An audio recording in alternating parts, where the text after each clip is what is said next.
Shalom ibu-ibu yang terkasih dalam nama Tuhan Yesus Kristus. Kita kembali masuk dalam persekutuan kita, persekutuan Ibu Maria. Kita akan mendengarkan firman Tuhan dan mari kita sebelumnya berdoa.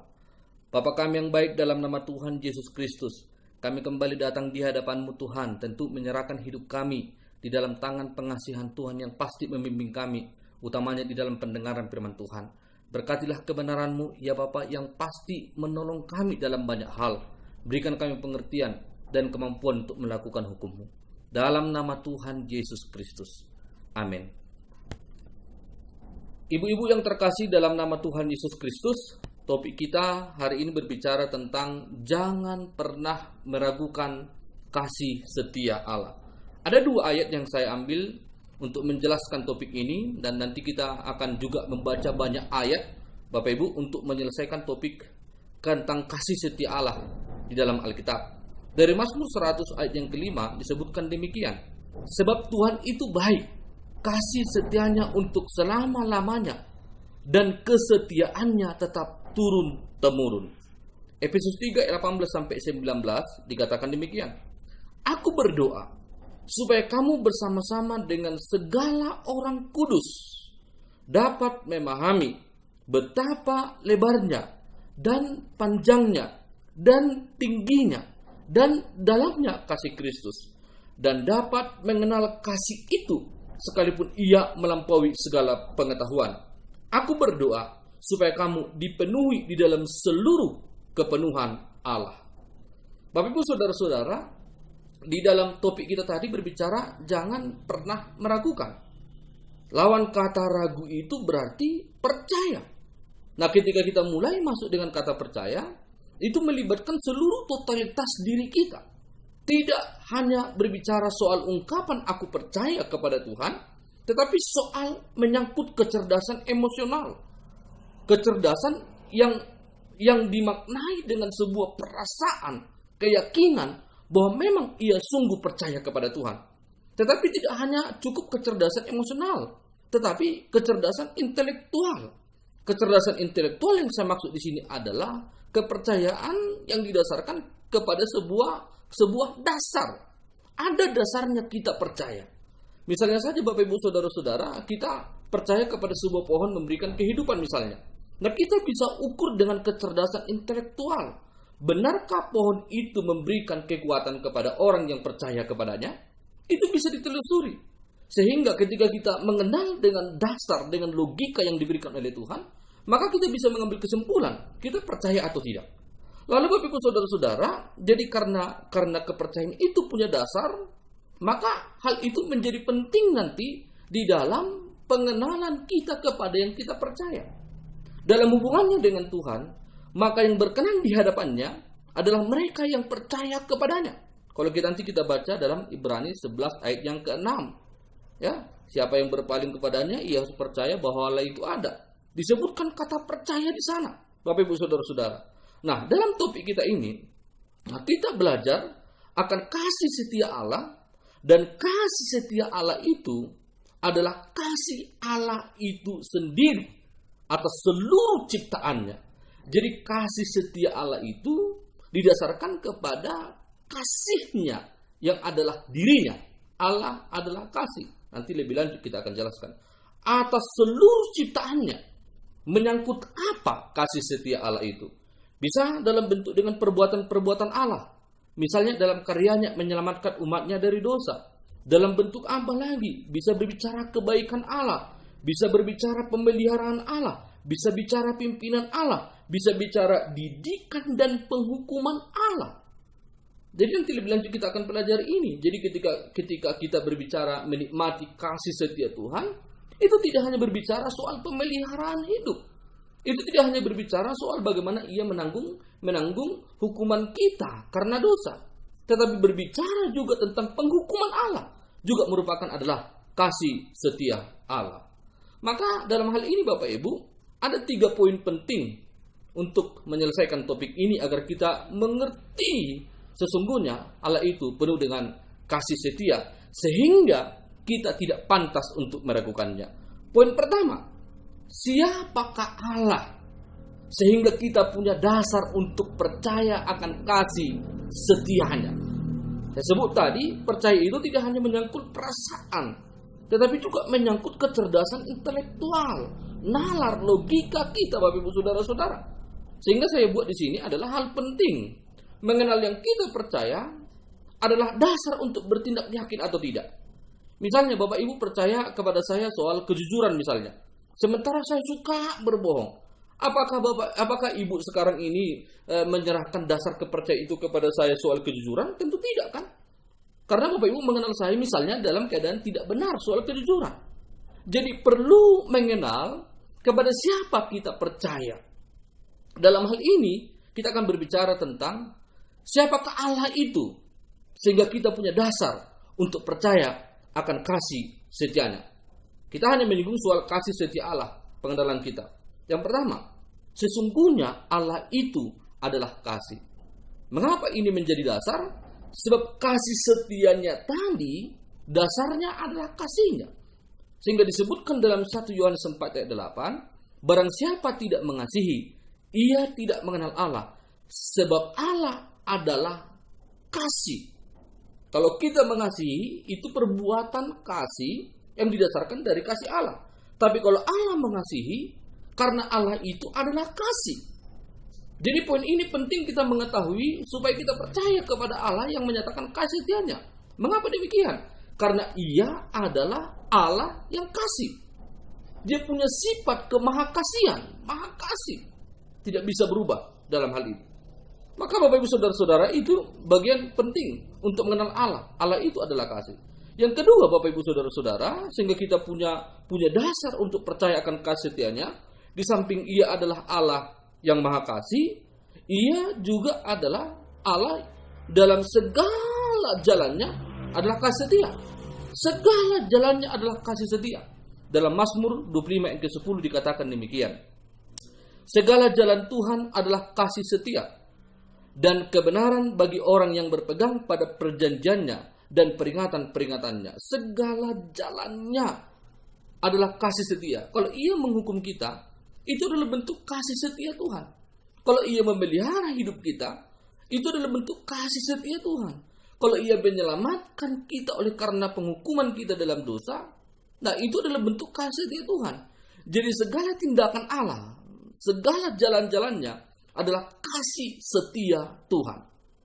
Poin yang ketiga Bapak Ibu Saudara-saudara tentang siapakah Allah ini. Dia teguh akan kasih setianya. Ulangan 7 ayat 9. Sebab itu haruslah kau ketahui bahwa Tuhan Allahmu, dialah Allah. Allah yang setia, yang memegang perjanjian dan kasih setianya terhadap orang yang kasih kepadanya dan berpegang pada perintahnya sampai kepada beribu-ribu keturunan. Dilanjutkan lagi dalam 2 Timotius 2 ayat 13, 2 Timotius 2 ayat 13. Jika kita tidak setia, dia tetap setia, karena dia tidak dapat menyangkal dirinya. Artinya apa dalam poin ini? Ia teguh akan kasih setianya. Ia tidak dapat menyangkal dirinya tidak mengasihi kita. Ia tidak dapat menyangkal dirinya untuk tidak berbuat kebaikan. Sebab ia adalah Allah yang maha baik. Ia adalah Allah yang maha kasih. Ia begitu teguh dengan kasih setianya. Sebenarnya ketiga poin yang saya sampaikan ini sudah tidak pantas kita untuk meragukan kasih setia Allah. Mengapa? Ya dia memang Allah yang maha kasih. Dan segala jalannya adalah kasih setia. Dan dia teguh akan kasih setianya. Lalu Bapak Ibu Saudara-saudara, satu poin lagi untuk mengenal siapakah Allah, sehingga kita punya dasar untuk percaya akan kasih setianya. Dalam Ratapan 3 ayat 22 sampai 23 disebutkan demikian. Tidak berkesudahan kasih setianya. Tak berkesudahan kasih setia Tuhan. Tak habis-habisnya rahmatnya. Selalu baru tiap pagi. Besar kesetiaanmu. Apa artinya dalam poin ini? Tidak berkesudahan kasih setianya. Sepanjang hari, sepanjang bulan, sepanjang tahun, bahkan dalam tidur kita pun ia tetap Allah yang menaruh kasih setianya dalam hidup kita. Kita sudah selesai, keturunan kita akan masih lanjut. Dalam hal itu pun Tuhan terus menaruh kasih setianya terus menerus, Bapak Ibu Saudara-saudara. Nah, jadi keempat dasar ini menjadi poin penting kita memiliki keyakinan yang teguh tentang siapakah Allah yang penuh dengan kasih setia itu. Tadi saya jelaskan, Dia adalah Allah yang Maha Kasih, itu jelas. Di segala jalannya adalah kasih setia. Dia teguh akan kasih setianya dan tak berkesudahan kasih setianya. Luar biasa tentang Allah yang penuh dengan kasih setia. Itu poin pertama. Poin yang kedua, apa bukti kasih setia Allah? Kalau tadi kan ya Allah adalah kasih. Ya, tidak hanya sebatas itu, tetapi Ia membuktikan bahwa Ia adalah Allah yang penuh dengan kasih setia. Apa buktinya? Ada beberapa poin di sini saya jelaskan. Bukti dari kasih setia Allah. Yang pertama, dalam 1 Petrus 5 ayat 7 dikatakan, serahkanlah segala kekhawatiranmu kepadanya, sebab Ia yang memelihara kamu. Apa poinnya kita ambil dari sini? Berarti Dia membuktikan dengan pemeliharaan. Dan kita harus yakin bahwa sekarang apa yang ada pada kita, pekerjaan kita, keuangan kita, kebutuhan sudah dipenuhi, adalah bentuk dari pemeliharaan Tuhan. Jadi jelas dalam 1 Petrus 5 ayat 7 dijelaskan bukti Tuhan mengasihi kita adalah Dia memelihara kita. Poin yang kedua, apa bukti kasih setia Allah dalam hidup kita? Dalam Ibrani 13 ayat yang ke-15, Ibrani 13 ayat ke-15 dijelaskan, karena Allah telah berfirman, aku sekali-sekali tidak akan membiarkan engkau, dan aku sekali-kali tidak akan meninggalkan engkau. Apa poin yang mau kita ambil dari sini? Berarti Tuhan tidak akan pernah meninggalkan kita. Karena Allah tidak berdusta, maka Ia tidak mungkin menyangkal dirinya. Dia adalah Allah yang Maha Kudus. Ya kalau Dia mengatakan tidak meninggalkan kita, maka memang betul Dia tidak akan meninggalkan kita. Dia tidak akan membiarkan kita seperti dan bagaimanapun keadaan kita, khususnya di tengah pandemi ini, Bapak Ibu Saudara-saudara. Dia tidak akan pernah meninggalkan dan membiarkan kita. Lalu poin berikutnya, Bapak Ibu Saudara-saudara, Ia yang memelihara, Ia tidak meninggalkan kita. Apa bukti lain kasih setia Allah? Yaitu dalam Efesus 3 ayat yang ke-20. Bagi Dialah yang dapat melakukan jauh lebih banyak daripada yang kita doakan atau pikirkan, seperti yang ternyata dari kuasa yang bekerja di dalam kita. Tuhan itu baik. Ia melampaui segala yang kita harapkan, segala yang kita rindukan, segala yang kita kehendaki. Ia melampaui dari segala permintaan-permintaan kita. Ia memberi yang terbaik kepada kita. Itu bukti dari kasih setia Tuhan, bahwa Dia jauh melakukan lebih banyak daripada yang kita doakan atau pikirkan. Saya percaya sudah banyak yang kita doakan, justru sekarang kita sadari jauh lebih baik, bahkan yang tidak pernah kita doakan diberikan Tuhan. Jauh ternyata lebih baik yang daripada yang kita doakan itu. Mengapa? Karena Ia adalah Allah yang Maha baik. Dia menunjukkan bukti kasih setianya yang luar biasa. Apalagi Bapak Ibu Saudara-saudara bukti kasih setia Allah. Dalam Amsal 3:12 dikatakan demikian. Karena Tuhan memberi ajaran kepada yang dikasihinya, seperti seorang ayah kepada anak yang disayanginya. Ia memberikan ajaran. Jadi Dia mengajar kita tentang berdoa, Dia mengajar kita tentang mengasihi, Dia mengajar kita tentang mengampuni, Ia mengajar kita dalam banyak hal. Itu bukti kasih setia Allah. Ia tidak hanya memelihara kasih makan, kasih kebutuhan kita, tetapi Ia juga Allah yang mengajar kita, Bapak Ibu Saudara-saudara. Lalu poin yang seterusnya, apa bukti kasih setia Allah? Dalam 1 Yohanes 3 ayat 1 dikatakan demikian. Lihatlah betapa besarnya kasih yang dikaruniakan Bapa kepada kita, sehingga kita disebut anak-anak Allah. Dan memang kita adalah anak-anak Allah. Karena itu dunia tidak mengenal kita, dunia tidak mengenal Dia. Apa poinnya di sini? Ia menjadikan kita anak-anak Allah, bukan karena kita yang memilih Dia, tapi Ialah yang mengaruniakan itu kepada kita. Ya, dari segi apa kita layak menjadi anak-anak Tuhan? Tidak ada satupun yang buat kita layak menjadi anak-anaknya, tapi Ia mengaruniakan itu Ia mengangkat kita untuk menjadi anak-anaknya. Itu bukti kasih setia Tuhan. Poin berikutnya, apalagi bukti kasih setia Allah. Dalam 1 Yohanes 4 yang 9, yang paling penting dikatakan demikian. Dalam hal inilah kasih Allah dinyatakan di tengah-tengah kita, yaitu bahwa Allah telah mengutus anaknya yang tunggal ke dalam dunia, supaya kita hidup olehnya. Apa buktinya lagi? Ia memberikan kita hidup melalui Yesus Kristus yang mati untuk kita.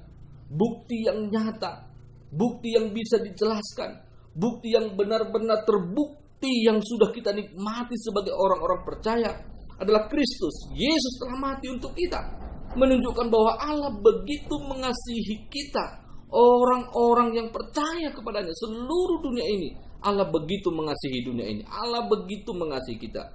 Ia memberikan kita hidup. Bapak Ibu, sejauh ini bukti-bukti yang begitu banyak yang Tuhan karuniakan kepada kita. Ia jelas memelihara kita.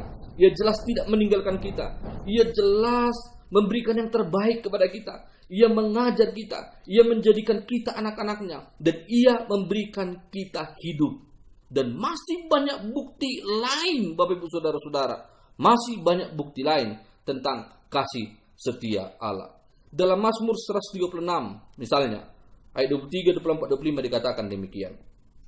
Dia yang mengingat kita dalam kerendahan kita, bahwasanya untuk selama-lamanya kasih setianya, dan membebaskan kita daripada lawan kita, bahwasanya untuk selama-lamanya kasih setianya.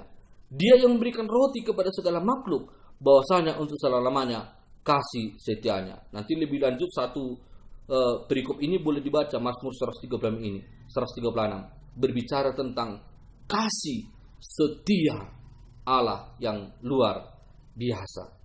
Nah, maka poin yang ketiga, setelah kita mengetahui siapakah Allah, lalu kita mengetahui bukti kasih setianya kepada kita, maka poin yang ketiga, apa respon kita terhadap kasih setia Allah yang begitu besar itu? Maka jawabannya adalah percayalah. Jangan pernah meragukan kasih setia Allah. Percayalah, kasih setianya tidak ada habisnya. Kasih setianya tidak berhulu dan tidak berhilir. Kasih setianya sungguh luar biasa. Kasih setianya kekal selama-lamanya. Kasih setianya turun-temurun dari generasi ke generasi. Maka untuk itu Bapak Ibu Saudara-saudara, percayalah akan kasih setia Tuhan. Tidak perlu kita lagi meragukan siapakah Tuhan itu yang memelihara kita, yang menolong kita, dan yang memimpin kita. Untuk itu Bapak Ibu Saudara-saudara, ada 2 ayat firman Tuhan penutup dalam khotbah ini dari Mazmur 103 ayat 17 demikian. Tetapi kasih setia Tuhan dari selama-lamanya sampai selama-lamanya atas orang-orang yang takut akan Dia, dan keadilannya bagi anak cucu. Mazmur 103 ayat 11. Tetapi setinggi langit di atas bumi, demikian besarnya kasih setianya atas orang-orang yang takut akan Dia. Jadi, mari kita percaya akan kasih setia Tuhan dalam kehidupan kita. Amin. Mari kita berdoa. Terima kasih Tuhan untuk firman-Mu yang sudah kami dengarkan, menguatkan kami tentang janji Tuhan, kehadiran Tuhan, pemeliharaan Tuhan, pimpinan Tuhan dalam hidup kami. Akan kasih setiamu yang tidak pernah berkesudahan dalam hidup kami. Kami sangat bersyukur punya Tuhan yang maha kasih, punya Tuhan yang tidak pernah menyangkal kesetiaannya atas hidup kami. Demi nama-Mu kami percaya Tuhan akan seluruh kasih setiamu di dalam hidup dan perjalanan hidup kami ke depan. Dalam nama Tuhan Yesus Kristus, berkati hidup kami, berkati keluarga kami, berkati pekerjaan kami, berkati keadaan-keadaan kami Tuhan dalam pergumulan, dalam apapun kami, Engkau pasti menyatakan kasih setiamu dalam hidup kami. Kami akan menutup persekutuan kami ini dengan iman berdoa Bapa kami. Bapa kami yang di sorga, dikuduskanlah nama-Mu. Datanglah kerajaan-Mu. Jadilah kehendak-Mu di bumi seperti yang di sorga. Berikanlah kami pada hari ini makanan kami yang secukupnya. Dan ampunilah kami akan kesalahan kami, seperti kami juga mengampuni orang yang bersalah kepada kami. Dan janganlah membawa kami ke dalam pencobaan, tetapi lepaskanlah kami daripada yang jahat. Karena Engkau yang punya kerajaan, dan kekuasaan, dan kemuliaan, sampai selama-lamanya. Amin. Maka kita menerima berkat Tuhan. Cinta kasih dari Allah Bapa yang telah memilih kita menjadi anak-anak-Nya. Di dalam Tuhan Yesus Kristus yang menebus hidup kita dari dosa sehingga kita memperoleh hidup. Di dalam Roh Kudus yang memimpin kita kepada kebenaran, yang memateraikan iman kita dan yang menginsafkan kita akan dosa. Dalam nama Tuhan Yesus Kristus yang sudah memberkati kita. Amin. Tuhan Yesus memberkati kita. Shalom.